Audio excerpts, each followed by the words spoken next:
उधर इंटरनेट पर उनके दादाजी मर रहे थे, सिडनी से उनकी किडनी के ऑपरेशन का सीधा प्रसारण था। हे राम की जगह हाय राम ही उनका अंतिम उच्चारण था। और सपने सपने सपने सपने सेकंडों में खाक हो गए। विद्युत शावदाह का एक बटन दबा और दादाजी राख हो गए। दूसरे दिन कोरियर से दादाजी की हड्डियां हिंदुस्तान आ गई और तीसरे दिन अस्थियों का पाउच पिंडदान हेतु हरिद्वार के पंडे को पोस्ट किया रजिस्टर्ड डाक से। कम इस इंटरनेट ने दादाजी को मरता हुआ तो दिखा दिया अपनी आंख से। यह विज्ञान की कितनी बड़ी उपलब्धि है साहब। इसी का नाम 21वीं सदी है, इसी का नाम 21वीं सदी है, जिसमें आदमी के पास उपकरण तो हैं पर अंतःकरण नहीं है। जिसमें आदमी के पास उपकरण तो है। मेरा तो एस्ट्रोलॉजी पे से विश्वास ही उठ गया इस कोरोना काल में, वरना बहुत मैं बिलीव करता था एस्ट्रोलॉजी पे। पहले एस्ट्रोलॉजी का एक छोटा सा व्यंग आपको सुना देता हूँ। परिवार सहित आप आए हैं ज्यादातर लोग, सुनिएगा। पारिवारिक व्यंग है कि शारीरिक मानसिक आर्थिक परेशानियों से हैरान परेशान हम दोनों पति पत्नी एक पंडित जी के पास गए कि श्रीमान है कोई इन समस्याओं का समाधान। पंडित जी बोले रे नादान, सूर्य अस्त है, मंगल अमंगलकारी है, बुद्ध की महादशा में गुरु का अंतर है, शुक्र नीच का है, शनि का ढैया है, इसलिए रुक रहा गृहस्थी की गाड़ी का पहिया है, राहु और केतु की वक्र दृष्टि है, इसलिए इन सारी समस्याओं की सृष्टि है। इन सब समस्याओं के समाधान का एकमात्र उपाय है 1.25 महीने तक रोज नियमित रूप से महामृत्युंजय जप के जाप करवाओ।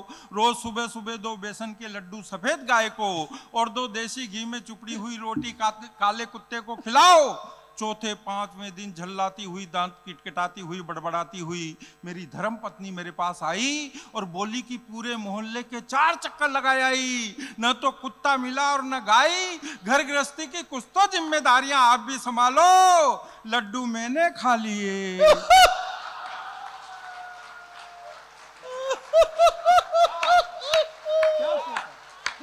वाह सुरेंद्र जी, क्या श्रोता है, वाह वाह वाह, मजा आ गया, बिना कहीं समझ जाते।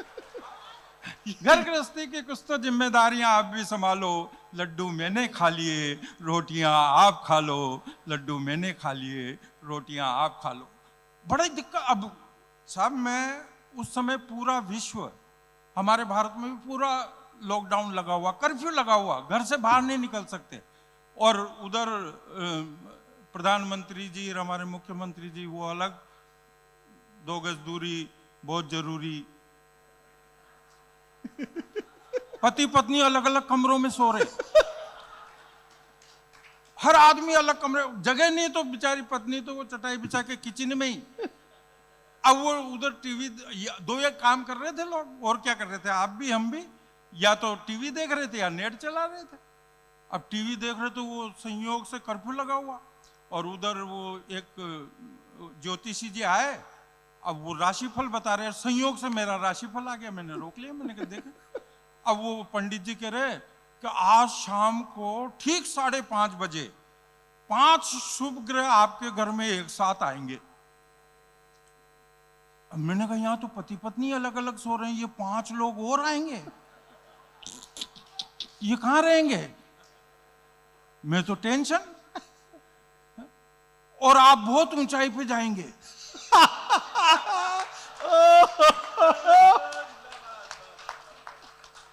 मैंने कहा बसें बंद, ट्रेनें बंद, खुद की गाड़ी नहीं निकाल सकते, मोटरसाइकिल तो छोड़ो पैदल घर से नहीं निकल सकते, अब काय से जाएंगे और कैसे जाएंगे? अब उधर खिड़की में से नीचे देखें तो केवल एक ही गाड़ी घूम रही, लाल बत्ती वाली एम्बुलेंस। उसको देख के वो टेंशन के ऊपर जाएंगे। अरे मैंने कही तो बहुत ऊंचाई पे ले जाती है।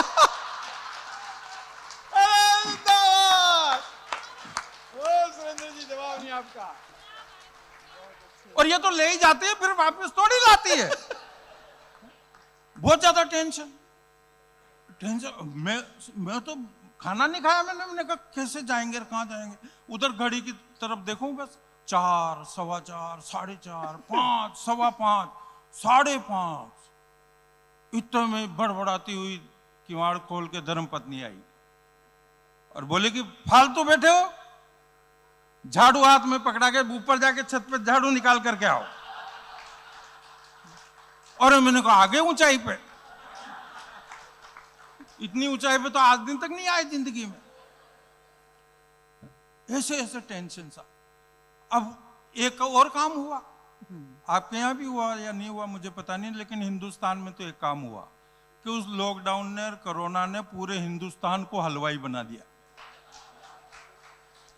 बेटा देखो तो यूट्यूब में देख के अलग रेसिपी बना रहा, बेटी अलग बना रही, पत्नी अलग बना रही, पति भी बना रहा।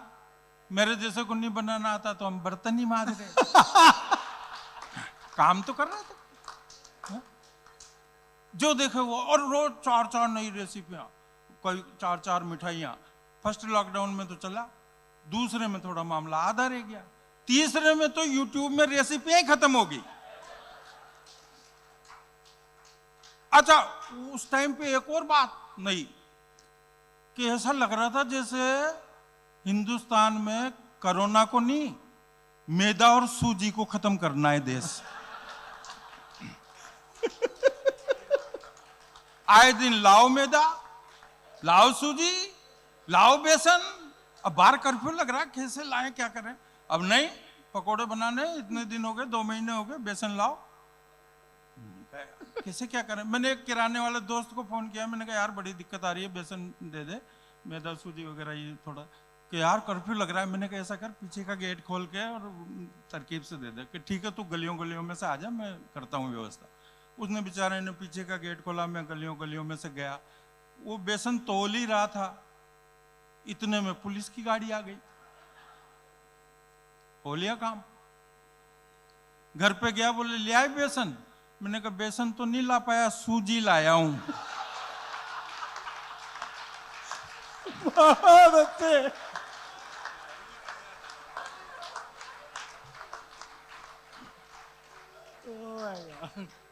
8 दिन बाद ही फिर लाओ बेसन, लाओ मैदा, लाओ सूजी।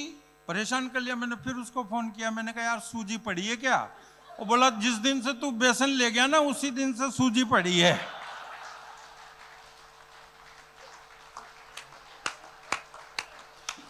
जवाब नहीं सुरेंद्र जी आपका भी। Oh my God. अब वो रेसिपी ही खत्म। अब वापस चौथे लॉकडाउन तक तो मामला वही मूंग की दाल और रोटी पे आ गया। तो मैंने अपनी धर्मपत्नी से कहा, एक छंद सुनिए, मजा लीजिए, आनंद लीजिए, कि मैंने कहा जाने जाना मरीजों जैसा है खाना, मेरी ये दलील तकरीर लगने लगी। मैंने कहा जाने जाना मरीजों जैसा है खाना, मेरी ये दलील तकरीर लगने लगी। घूर कर देखा श्रीमती जी ने हमको, तो रायते की कटोरी भी खीर लगी।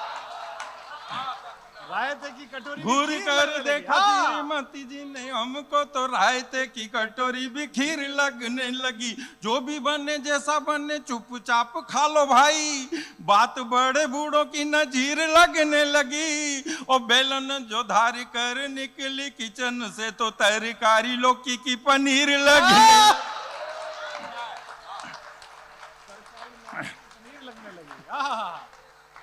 अच्छा, फायदा एक ही हुआ, इसके अलावा कोरोना में कोई फायदा नहीं हुआ। वो जो घर घर में महीने में ब्यूटी पार्लर के 6-7 हजार रुपए खर्च होते थे, वो 20 रुपए में ही काम चल रहा था मास्क से ही। लेकिन वो मास्क के बावजूद भी वो जो सेल्फी की आदत है ना, वो नहीं गई। सुनना डॉक्टर साहब। हाँ जी भाई। तो पति डॉक्टर के पास ले गया पत्नी को, पति बोला लाइफ खराब हुई, वाइफ को भारी भारी व्याधि ढेर सारी लग गई है। पति बोला लाइफ खराब हुई, वाइफ को भारी भारी व्याधि ढेर सारी लग गई है। लगता है भूत प्रेत वाला कोई चक्कर, या कल मुही नजर करारी लग गई है। डॉक्टर बोला एक आंख छोटी गर्दन जीभ टेढ़ी मेढ़ी, एक आंख छोटी गर्दन जीभ टेढ़ी मेढ़ी, लगता है लकवे की बीमारी लग गई है। और डॉक्टर बोला भाई लकवा नहीं है, इन्हें सेल्फी की भारी महामारी लग गई है। हाँ, अब आप व्यवस्थित हो जाएं, वरना मैं ऐसी कविता सुना दूंगा जो मैंने अभी तक लिखी ही नहीं। नहीं, हास्य का कवि हूँ इसका मतलब ये नहीं कि मेरी हर बात मजाक है, मैं उसे प्रमाणित भी करूँगा। माँ शारदा ने एक आशीर्वाद स्वरूप प्रसाद मुझे दिया है, उसकी बानगी, हालांकि मैं वो बहुत एक 1.5 लाख श्रोताओं की भीड़ में आधे आधे 1 घंटे सुनाता हूँ, लेकिन उसकी एक बानगी मैं आपको दिखाता हूँ। यहाँ जो कुछ भी आपने सबको बहुत अच्छे, बहुत प्यार से, बहुत मन से सुना, आपको याद तक होगा कि किसने क्या क्या सुनाया है। यहीं से कुछ बातें उठाता हूँ, आप तक वापस पहुँचाता हूँ, लेकिन एक शर्त है कि अगर पीछे तक के एक एक श्रोता की तालियां इस कविता को मिलती रही तो ये कविता यहीं बनती रहेगी, बढ़ती रहेगी, चलती रहेगी। अगर आपकी तालियां बंद हो गई तो ये कविता वहीं रुक जाएगी, बंद हो जाएगी, गिर जाएगी। सुरेंद्र जी, कि कविता ने माँ सरस्वती की करी अर्चना पूजा, कविता ने माँ सरस्वती की करी अर्चना पूजा।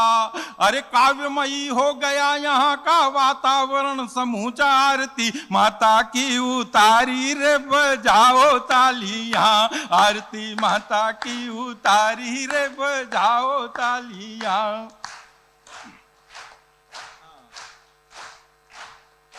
हाँ, बैठ जाओ आर्यपुत्र।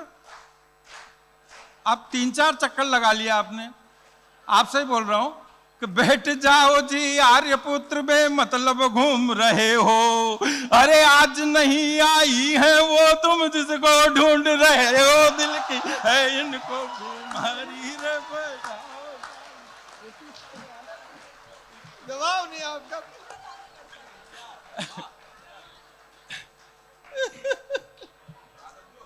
इधर भी कुछ श्रोता खड़े हुए हैं, मैं आपसे भी निवेदन करता हूं, कवि सम्मेलन अभी बहुत देर तक, अभी 2 घंटे तो डॉक्टर कुमार विश्वास जी सुनाएंगे, तो आपसे निवेदन करता हूं मंच की तरफ से कि खड़े हुए श्रोतागण बैठे विनती यही हमारी।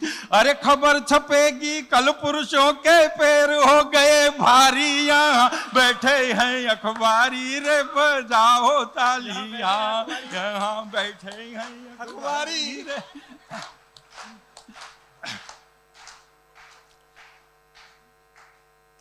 इन तीनों को साथ देखकर ठनका मेरा माथा। तीनों देखो आप कितनी देर से। इन तीनों को साथ देख, आइए सर विराज, इन दोनों को साथ देख कर ठनका मेरा माथा, इन दोनों को साथ देख कर ठनका मेरा माथा। अरे राम लखन को ढूंढ रहे, राम लखन के संग संग जो चले जानकी माता, दोनों हो गए ये बनवासी रे बजाओ तालियां, दोनों हो गए। वाह गुलजार साहब, वाह गुलजार साहब, इसके बाद उतारना पड़ता है कुछ ना कुछ। हाँ विराजिए सर, आप आइए, कुछ उतारना पड़ता है। स्वागत है आपका।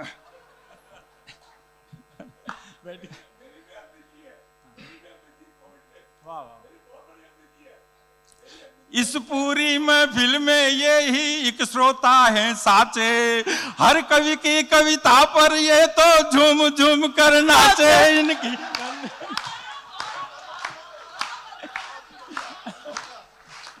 नहीं, ऐसा नहीं है कि आपकी कविता पे नाच रहे हैं, ये रोज रात को इतने बजे नाचते ही हैं।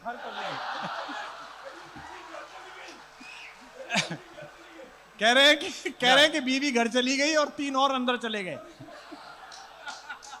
बैठो गुलजार साहब, बैठो। हाँ हाँ भैया। वाह गुलजार साहब, वाह, जवाब नहीं आपका। ये तो इंपोर्ट करने लायक आदमी है यार। हो गया? हाँ खींचो। अब आप दावे से बता दो। तुमसे नहीं शिकायत कोई प्रेम से रील उतारो, तुमसे नहीं शिकायत कोई प्रेम से रील उतारो, पर होकर मर्द मर्द के ऊपर एक आंख मत मारो, चक्कर पड़ जाएगा भारी रे बजाओ तालियां, चक्कर पड़ जाएगा भारी। वो अच्छा, उसके बारे में बता दो। आपकी ये उतार रही है कि उतार रहा है? आइए सर विराज। आइए श्रीमान कृपया स्थान ग्रहण कर बैठे, सही समय पर आप आए, हम शुरू शीघ्र कर बैठे, हमसे भूल हो गई भारी, जी बजाओ तालियां, हमसे भूल हो गई भारी। अच्छा, पूरा कवि सम्मेलन आपने सुना है, कमाल है सुरेंद्र जी, कमाल है आपका। तो वहीं से बात शुरू करता हूं। अब किसका आ गया इतने बजे? सुनिए, सबसे पहले आए कनपुरिया पांडे जी। इनको आपने सुना कि कनपुरिया पांडे जी ने लगवाए खूब ठहाके। सुनना आप, जिसने जो जो सुनाया, अब बैठे बैठे ये टाइप किया कि कनपुरिया पांडे जी ने लगवाए खूब ठहाके, दुल्हन लेने गए मगर ये घोड़ी लेकर भागे।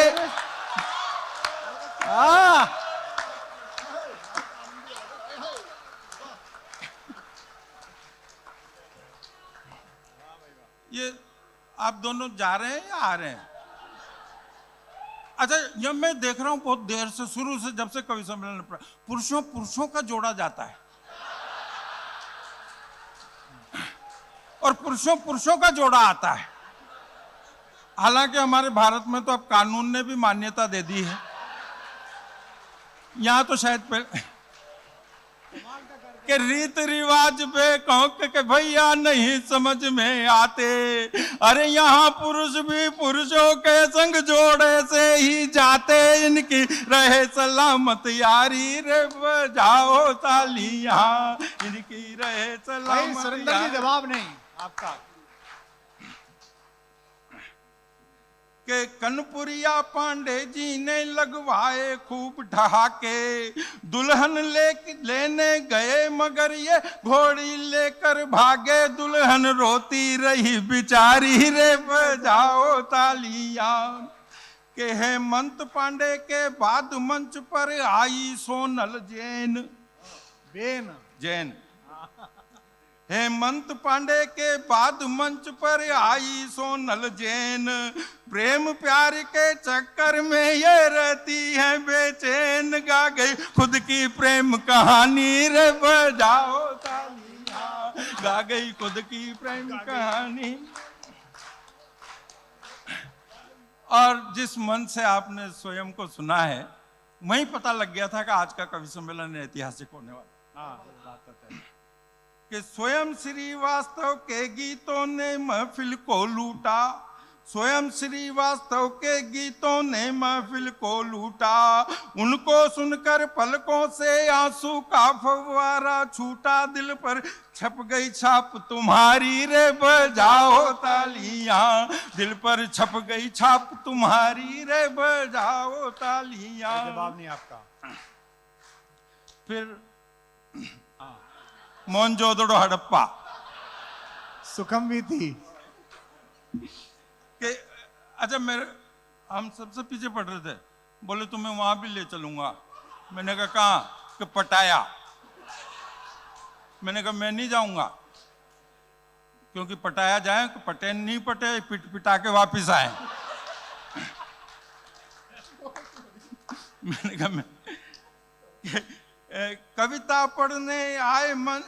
कविता पढ़ने आए माइक पर कविवर श्री मुस्कान, युवक युवतियों को दे गए ये फोकट का ही ज्ञान, जबकि देसी अटल बिहारी रे बजाओ तालियां, खुद हैं देसी अटल बिहारी रे बजाओ तालियां। रमेश भाई ने हंसा कर दिया लोटम पोट।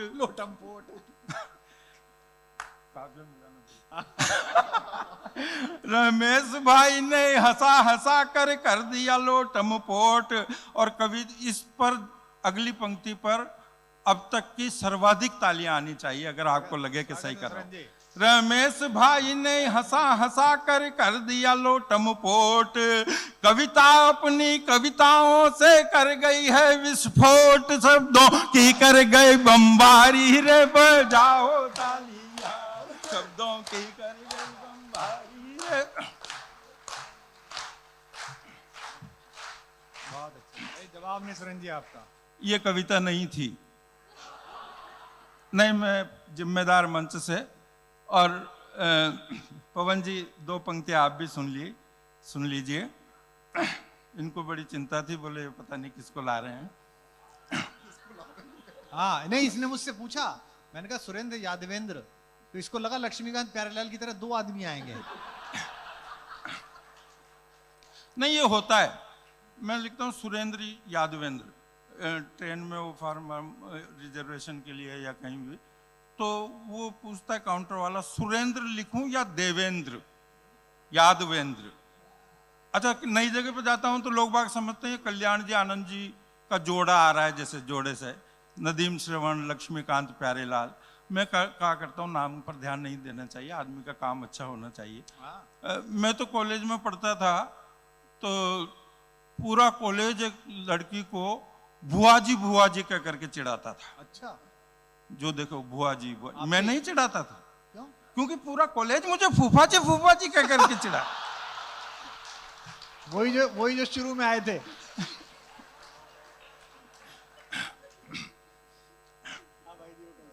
के हास्य के इसको ले खाए सब व्यंग के झूले झूले, हास्य के इसको ले खाए सब व्यंग के झूले झूले।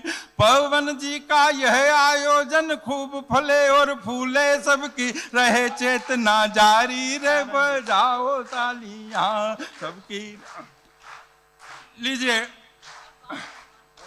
जवाब नहीं आपका। अब एकमात्र कविता, और उस कविता की दो विशेषताएं हैं। पहली तो ये कि आज से लगभग 23-24 साल पहले डॉक्टर कुमार विश्वास जी ने राजस्थान में जब ये थे, तो मैं भी राजस्थान टीवी का एक प्रोग्राम था और उसमें मैंने कागज से देख करके प्रथम बार ये कविता पढ़ी थी। दूरदर्शन का प्रोग्राम था।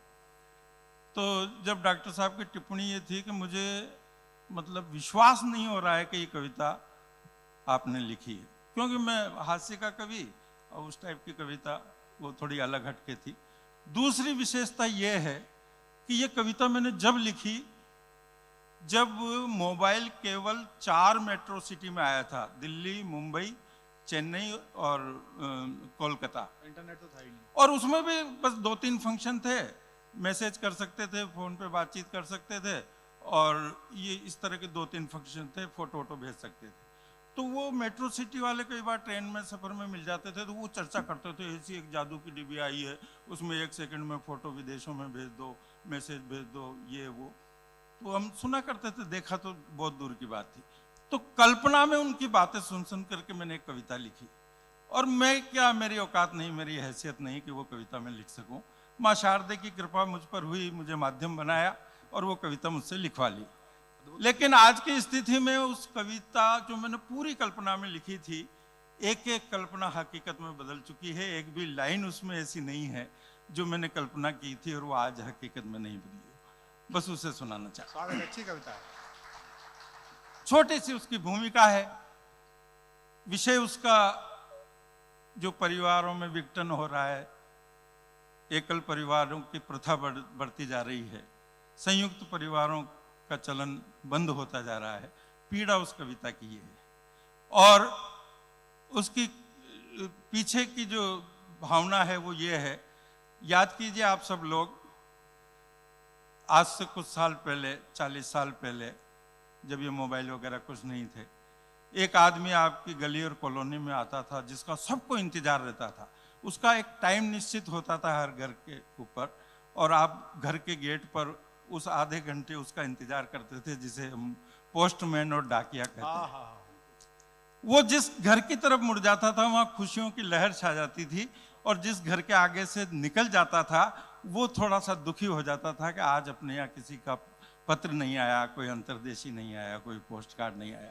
वो व्यथित हो जाता था। एक बात और कहना चाहता हूँ, और ये कविता मेरी कुछ भी याद रहे न रहे, ये टिप्पणी अगर आपको याद रह जाए, मेरा शहर का नाम आप भूल जाओगे, मेरा नाम भूल जाओगे। विज्ञान ने बहुत उन्नति की, बहुत तरक्की की 21वीं सदी में। जाने क्या क्या चांद पे चल गए, जाने क्या क्या कर दिया इस टेक्नोलॉजी ने।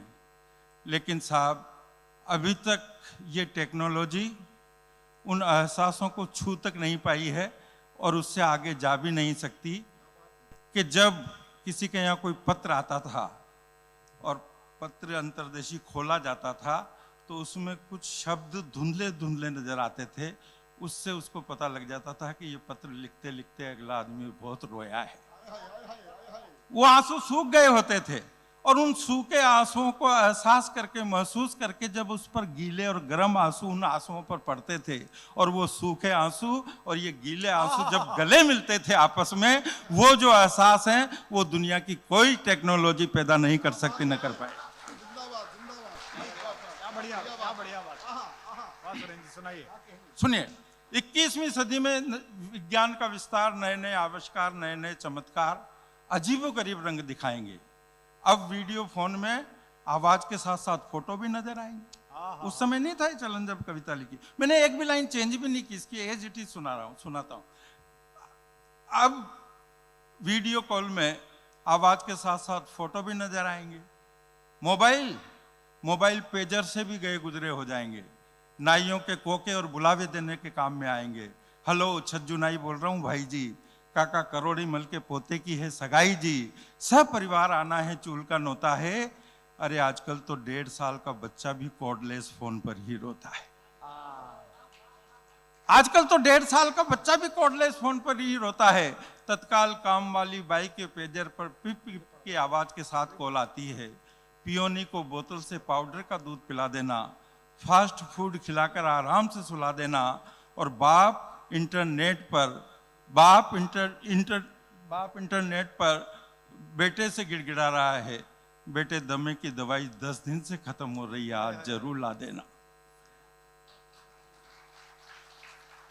बाप बेटे से इंटरकॉम पर गिड़गिड़ा रहा है, बेटे दमे की दवाई 10 दिन से खत्म हो रही है, आज जरूर ला देना। ये सारे सीन तो एक छत के नीचे हैं, जबकि विज्ञान के ज्ञान में आज भी हम बहुत पीछे हैं। आने वाले समय में बच्चे टीवी पर वीडियो गेम के माध्यम से हॉकी, फुटबॉल और क्रिकेट खेलेंगे। हम भी ये बैंकों काय के लिए रोते फिरेंगे, घर बैठे बैठे ही आपको अपनी कविताएं पढ़ लेंगे। ये होने लग गया आजकल। हम भी दिल्ली मुंबई काय के लिए रोते फिरेंगे, घर बैठे बैठे ही आपको अपनी कविताएं पढ़ लेंगे। जैसे ही आप फैक्स से डीडी भिजवाएंगे या अकाउंट में पैसा जमा कराएंगे, हम इंटरनेट पर चालू हो जाएंगे। ये सब हो रहा है, हम इंटरनेट पर चालू हो जाएंगे। एक ही सांस में हूट होने का खटका भी खत्म और पेमेंट भी एडवांस में। और एक मजे के आनंद की पंक्ति बीच में आ गई है, उसका मजा लीजिए, आनंद लीजिए कि रात को 11:30 बजे बाद क्वार्टर लगाकर क्वार्टर रेट में चलता था पहले, याद कीजिए आप, क्वार्टर रेट चलता था। रात को 11:30 बजे बाद क्वार्टर लगाकर क्वार्टर रेट में लोग अपनी प्रेमिकाओं को ढूंढेंगे इंटरनेट में। और देखना भाई साहब, एक न एक दिन ये कंप्यूटर की क्रांति बहुत बड़ा कहर ढा जाएगी और भूल से किसी ने www.fathercom का बटन दबा दिया तो स्क्रीन पर फटाक से फादरों की पूरी लिस्ट आ जाएगी। हमारी बगल वाली बर्थ पर लगाकर आलती पालती मजे से बैठी थी मद्रास की मिस मालती। वो बोली, क्या बताएं साहब, ये तो अपना अपना नसीब है, पैसे वालों के लिए तो दुनिया बहुत करीब है। मेरी ननद की जेठानी की भुआ सास की देरानी के पति, बहुत लंबा बाईपास है, क्या रिश्ता हुआ मुझे भी नहीं मालूम, आपको पता लग जाए तो बताना। मेरी ननद की जेठानी की भुआ सास की देरानी के पति अमेरिका के बहुत बड़े उद्योगपति, जिनकी एक बेटी ऑस्ट्रेलिया में, दूसरी इंग्लैंड में, अब नजदीकियां देखना आप, जिनकी एक बेटी ऑस्ट्रेलिया में, दूसरी इंग्लैंड में, एक दामाद दुबई में, दूसरा न्यूजीलैंड में, 2 बेटे, दोनों के आपस में खूब छनती थी पर बीवियों में बिल्कुल भी नहीं बनती थी। दोरानी जेठानी की तूतू मेमे में, एक जबसा हॉलैंड में, दूसरा होनूलुलु में। नहीं, थोड़ा अगर अच्छा लग रहा हो तो तालियां वालियां, आप थोड़ी सी सुस्ती आ गई है तो मुझे लग रहा है कि मेरी कविता आप तक नहीं पहुंच रही है। कि एक जबसा हॉलैंड में, दूसरा होनूलुलु में, उनका साला बहुत पैसे वाला मिस्टर संतोषी, हमारा पड़ोसी। एक दिन हम उनकी कॉकटेल पार्टी एंजॉय कर रहे थे, उधर इंटरनेट पर उनके दादाजी मर रहे थे। सिडनी से उनकी किडनी के ऑपरेशन का सीधा प्रसारण था। हे राम की जगह हाय राम ही उनका अंतिम उच्चारण था। और सपने सपने सपने सपने सेकंडों में खाक हो गए। विद्युत शावदा ग्रह का एक बटन दबा और दादाजी राख हो गए। हमारी भारतीय संस्कृति में जन्म से लेकर मृत्यु तक 16 संस्कार होते हैं साहब, ये अंतिम संस्कार होता है। वहां तक टेक्नोलॉजी पहुंच गई है और परंपरा रीति रिवाज खत्म होते जा रहे हैं। तब बात कहता हूं कि सपने सेकंडों में खाक हो गए, विद्युत शवदाह का एक बटन दबा और दादाजी राख हो गए। और ये भी हुआ साहब, ये भी पढ़ा आपने अखबारों में, टीवी में देखा कि शवदाह का एक बटन दबा और दादाजी राख हो गए। दूसरे दिन कोरियर से दादाजी की हड्डियां हिंदुस्तान आ गई। दूसरे दिन कोरियर से दादाजी की हड्डियां हिंदुस्तान आ गई और तीसरे दिन अस्थियों का पाउच पिंडदान हेतु हरिद्वार के पंडे को पोस्ट किया रजिस्टर्ड डाक से।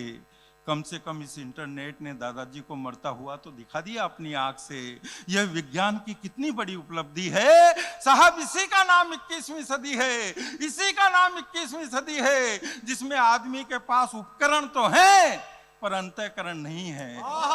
जिसमें आदमी के पास उपकरण तो हैं, जिसमें आदमी के पास उपकरण तो हैं पर अंतःकरण नहीं है। संबंध तो है, संस्मरण नहीं है, कंप्यूटर की भाषा है, व्याकरण नहीं है, सिर्फ सवाल ही सवाल हैं, समीकरण नहीं है, वेदना है, संवेदना नहीं है, एहसास है, आभास नहीं है। अरे और तो और आज खुद आदमी को अपनी परछाई तक पर भी विश्वास नहीं। बहुत अच्छे सुरेंद्र जी, बहुत अच्छे, वाह वाह, क्या बात है। आज खुद आदमी को अपनी परछाई तक पर भी विश्वास नहीं है। नजदीकियां क्या होती है, कुछ पंक्तियों में आप तक पहुंचाना चाहता हूं। अगर आपको अपने किसी परिजन की याद आ जाए और दो व्यक्तियों की भी अगर पलकें नम हो जाएगी तो मेरा इतनी दूर की यात्रा यहाँ आना सार्थक हो जाएगा कि नज़दीकियाँ क्या होती हैं, जो आज भी छोटे गांवों में, कस्बों में देखी जा सकती हैं, महानगरों में माफ़ करना संभव नहीं है। कि मुझे अच्छी तरह याद है वो रात, जिस रात मेरी दादी ने दम तोड़ा था। 5 महीने तक पूरे परिवार ने उन्हें एक पल के लिए अकेला नहीं छोड़ा था। तबीयत पूछने वालों का तांता लगा रहता था, कोई न कोई आता जाता लगा रहता था, कोई न कोई आता जाता लगा रहता था। जैसे ही सांझ ढलती थी, ताई जी दादी जी की पगतलियों में सरसों का तेल मलती थी। ताऊ जी दवा दारू के इंतजाम में थे, बच्चे से बड़े तक सब उनकी सेवा के काम में थे। दादा और दादी रात मेरे पिताजी दादी जी का सर अपनी गोद में रख करके रात भर सहलाते रहे। चाचा और चाची रात भर पैर दबाते रहे। अंतिम क्षणों में मेरी माँ चम्मच से उन्हें चरणामृत पिला रही थी और छोटी सी बिटिया पास में बैठकर गीता जी के श्लोक पर श्लोक पढ़े जा। क्या जिंदा करा है दृश्य, वाह सुरेंद्र जी, क्या बात है, क्या जिंदा कर दिया दृश्य। छोटी सी बिटिया पास में बैठकर गीता जी के श्लोक पर श्लोक पढ़े जा रही थी। दादी जी का हाथ आशीर्वाद की मुद्रा में हवा में लहराता था।